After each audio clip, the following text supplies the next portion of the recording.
Hey guys, welcome to Kevis Films and Home Theater. Today I want to talk to you about a projector coming out next year that may hit all your possible wants at a price that's actually pretty damn good. And guys, we're talking about the Valerion VisionMaster Max, the Max model. That's where I'm going to concentrate today's video on. I'm going to give you some specs and I want you to think about what would this actually cost today. Forget name, forget brand, just in terms of spec.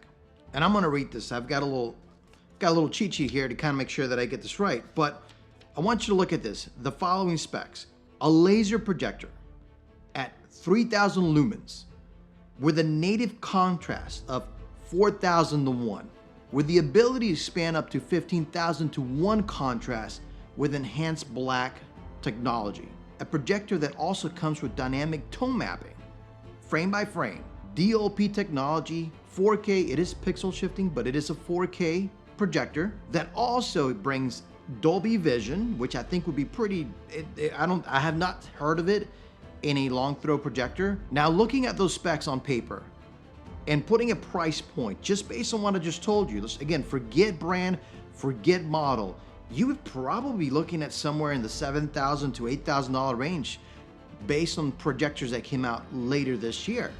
Now, if you want to compare those specs, I think one of the closest ones would be BenQ's newer projector. BenQ came out with a projector early this year called the W5800, true 4K laser, and it comes with tone mapping. Now that projector, when it came out, I think it's right about $6,000. The projector that I'm talking about today is now up on a Kickstarter crowdfunding source site for $2,200, $2,200. And again, you get all those specs I just mentioned earlier. Now that's the Valerion VisionMaster Max. I'm pretty excited about it. I'm comparing those specs and kind of looking at what I have. I have the Epson 4010 home cinema projector, and I went back and I tried to see, hey, listen, what exactly is the native contrast on my projector? I've always said I really wanted a projector that's got better blacks than what I currently have. And in fairness, that wasn't the top of the line Epson back 4 years ago. Probably middle of the line, if not just a little bit lower. And I've always been after those nicer blacks. So I looked around. I think Sound and Vision had an article where they did do some testing on the 4010, and I believe it came out to about 1,200 to 1 native contrast. So for me, this would be a huge jump of what I'm looking for. I do like the DOP technology. I do believe you're probably going to get a sharper image with DOP than you are with anything else comparable. Now, I've studied this projector quite a bit. I've looked around. It started coming on my Facebook feed. I then noticed that we're going to come out with a Kickstarter campaign to raise money, basically crowdfund for the project itself. This company is actually a sister company of AWOL. They came out with ultra short throw projectors a couple of years ago. From what I've read and seen, they've actually done pretty well on the short throw projector, on the ultra short throw projector market. They've had a little heads up on the market. It's not somebody coming brand new into the market in here. So, and they're really bringing a product that looks very different from anything else. Would I say is revolutionary? No, I mean, you've seen these features in other projectors, but in terms of the price point, I think it's a disruptor to the market. Because if you're able to provide a fantastic product with all those features that are found in the $6,000, $7,000, $8,000 range and can bring them to a market in about $2,200, that's a major win. And hopefully that'll allow the companies to, hey, listen, what do we need to compete? Because they will probably steal some market share. All depending on final reviews, naturally, of the product itself. There has been quite a few reviews done already. The Pro 2 being a little bit different, not lesser, but just a little bit, has less features, has a few less features than the Max. And for the most part, the reviews that I'm seeing are actually pretty spectacular for the price point. You really can't, it's just like, you can't beat that. Right now, they have raised $5 million on Kickstarter. They've got 2,200 backers. They've got a ton of different extras that I guess is they keep having milestones upon milestones if they reach X amount of backers and goals that they're adding onto it. Whether you're looking for a ceiling mount or a portable mount or a screen that they're providing for their projectors as well. It's pretty neat what they're bringing to the market. Now, the only thing about it is, for the most part, most of their projectors are going to come out here in November. And for the Max, you have to wait until late May 2025 before it comes out. If you do the Kickstarter, they're giving you a better price to start off with. I think they have that street price at $4,000 if you wait until May.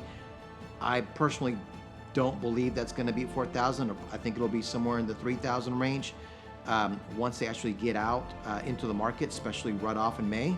That's my belief. That's an opinion. I don't know. I'm speculating here, and I would be okay with that. That's still a great price for what they're offering. One of the things too that I like in my current projector is the lens memory. I've got a CinemaScope or a 2.40.1 screen, which if I'm watching a 16:9 film, obviously press the button, screen goes to the exact size it needs to be. And if it's a 235 or 234, I can press the other button, it goes right back and expands into the screen and fits exactly where it needs to be. Now, from the engineers that are working with Valerion right now, they are taking a lot of input. And one of the feedbacks that have been given to them was, hey, listen, can you guys develop a lens memory for the Max? And I believe they're working on it. It's not out of the question. So we'll see what happens. Hopefully that comes in. I'm going to wait a little bit longer to understand exactly what is this product going to be. They are supposed to unveil this product at CES 2025 in January. So I'm excited to see what comes about and maybe more reviews. And guys, up front, this is not a sponsored video. When I find something that I believe has a lot of potential, I think it's a good idea to talk about it. I think it's a good idea to bring it to the market. Again, a product that can come in and take a market share will definitely help all of us at the end of the day, because other companies will say, you know what, we're going to have to lower our prices to be able to compete with that. Otherwise, our products here are not going to sell. So guys, I hope you enjoyed this video. Let me know if by chance maybe you're a backer. As of today, November 9th, 2024, there are 14 days left to be a backer on this project. So let me know. I'm curious to see if, again, you've already backed this project. If you're gonna wait around, which model did you actually choose? Let me know in the comments. And also, if you know of any other projectors coming out 2025 that might be around this price range and with the features that we just talked about, by all means, hey, drop it down in the comment. We'd love to kind of keep up together, and we'll see what 2025 brings us. And one last thing to kind of keep in mind that's a little bit different with this projector, they call it a lifestyle projector, meaning it comes in with built-in apps. If you've got straight out of the box, if you got Netflix or Prime or whatever, you can add these apps on here. So you don't have to have, I guess in this case, maybe a Roku or an Apple TV unless you use it specifically for other things. I think that's pretty neat to start off with. This projector, this AviArc, so my intention would be obviously to take it back to my receiver, be able to experience a massive sound with a beautiful image and go from there.